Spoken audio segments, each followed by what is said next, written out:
Out of more than 700 enemy targets, our air forces shot down 667, including 31 missiles out of 44 launched.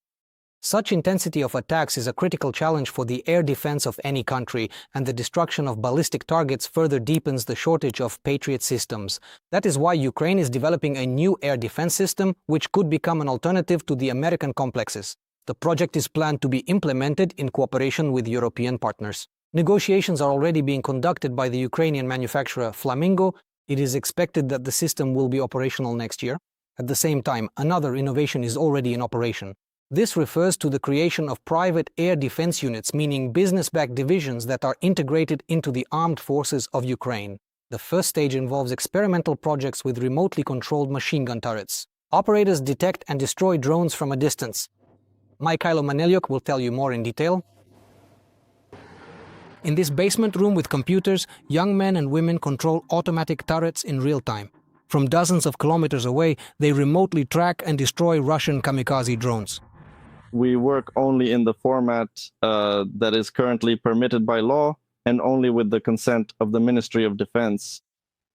They give direct instructions. Turrets equipped with M2 Browning machine guns and machine vision capability independently identify targets, aim at them, and shoot down anything that enters the strike zone. The operator only needs to press the fire button. They are mounted on towers. The Sky Sentinels turrets are standing there. Anything that flies within the turret's range will be destroyed. Currently, that's up to 85%. We're trying to improve that to ideally so that nothing at all, nothing can fly through. They even bring down jet-powered Shaheds. Since January of this year, the Ukrainian company Carmine Sky has been protecting critical infrastructure and business facilities from Russian attacks. The team includes taxi drivers, former police officers, and war veterans. We have enough people and we conduct training sessions regularly. Only civilians work with us, individuals. Although we are integrated into the overall air defense system, only civilians work here, and only with the permission of the Ministry of Defense. According to the Ministry of Defense of Ukraine, nearly 90% of Russian missiles and drones were shot down or suppressed last month.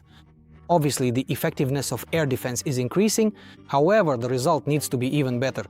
The goal of interception is 95% of enemy targets, and to achieve this result, the government decided to involve private companies. Last November, the Cabinet of Ministers allowed enterprises to create their own private air defense groups.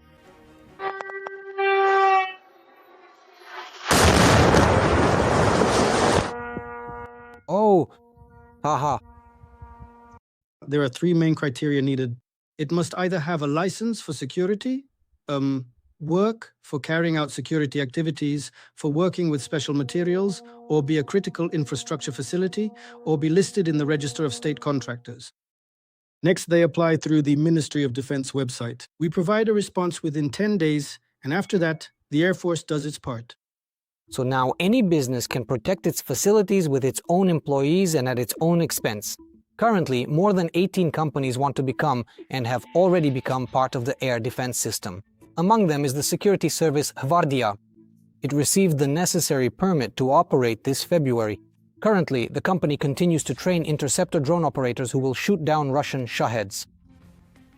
Specifically for interceptor drones. And then, we will coordinate with the Air Command to determine what they can transfer to us from their warehouses.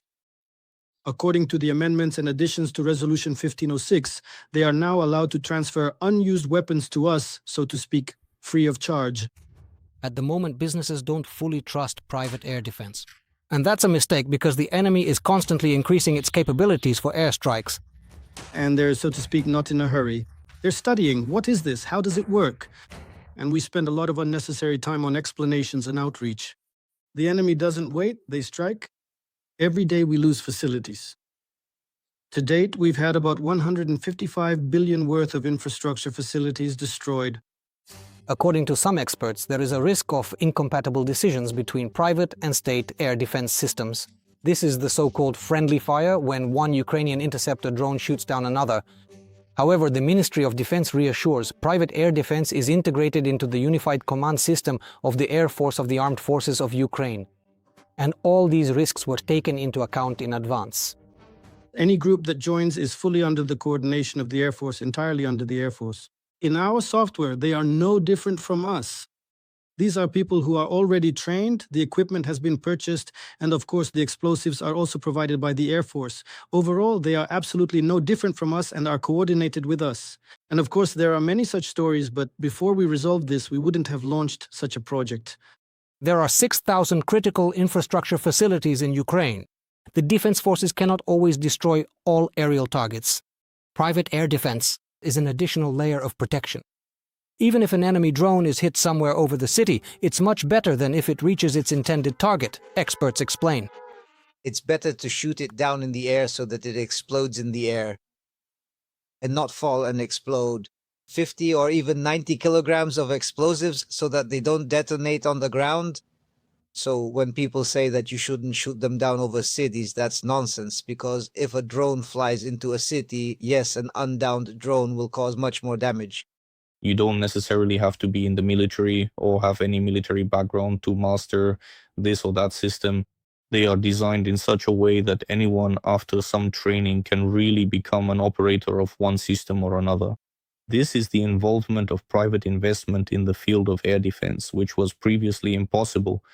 More protected facilities, more intercepted targets, faster response to attacks. The goal of the Ministry of Defense is to build a multi-layered defense system that will provide maximum coverage and effective interception of aerial threats. Private air defense is like a security company that protects your apartment from burglars. Only an apartment is much smaller and cheaper compared to an enterprise. And instead of burglars, there are enemy missiles and drones that destroy everything completely. Mikhailo Maniliuk, Valentin Velic, Podrobici, Inter TV channel, United News Marathon. And massive Russian attacks will likely become more frequent. This is a statement from Foreign Minister Andriy Sybiha. According to him, Ukrainian air defense is currently shooting down about 90% of enemy targets, but their number may increase in the near future. Here is a quote.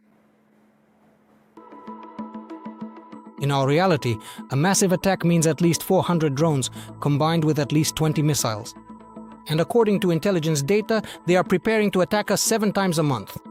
Andriy Sybiha, Minister of Foreign Affairs of Ukraine. We are now joined live by Anatoly Krapchinsky. He is the Director of Development at a defense enterprise and a reserve officer of the Air Force. Welcome, Mr. Anatoly. Thank you. And the frequency of massive attacks. Andriy Sybiha, the Minister of Foreign Affairs, refers to intelligence data. And what perhaps can you highlight right now? What specific aspects allow them to increase the number of such massive attacks? Let's start with the reason why the Russians want to increase the number of massive attacks. It should be noted that in any case, the number of air attack means is unlikely to increase, because judging by what has happened during the recent massive attacks, we have seen that the massive shelling lasted for 24 hours, even 36 hours at times. So here it should be said that the number of air attack means did not increase in this case. They simply stretched it out over time, which allowed them to significantly increase the load. Again, to put more strain on our air defense. Again, it should be noted that an increase in such attacks reduces the time available for logistics and the redeployment of the main mobile fire groups and primary air defense systems. And taking into account that the enemy is actively using reconnaissance data and gathering information from these very Shaheds, specifically where and what is operating, because there are already Shaheds, and for a long time now, Shaheds have been equipped with means that, for example, can detect elements of our electronic warfare systems. Now, there are even Shaheds that can detect our radar systems. Therefore, it's important to keep in mind that the enemy is collecting data and leaves us very little time to equip our air defense systems with interceptor missiles or to rotate personnel who have been stationed in the same area for an extended period. So this is more about exhausting our air defense systems. And considering these actions by the enemy, I'll repeat, here we need to talk about automating certain processes. That is hypothetically when we operate in automatic mode and there is no need to deploy a large number of drone interceptor operators, but instead the drone interceptors will work automatically based, say, on the coordinates provided by situational awareness systems.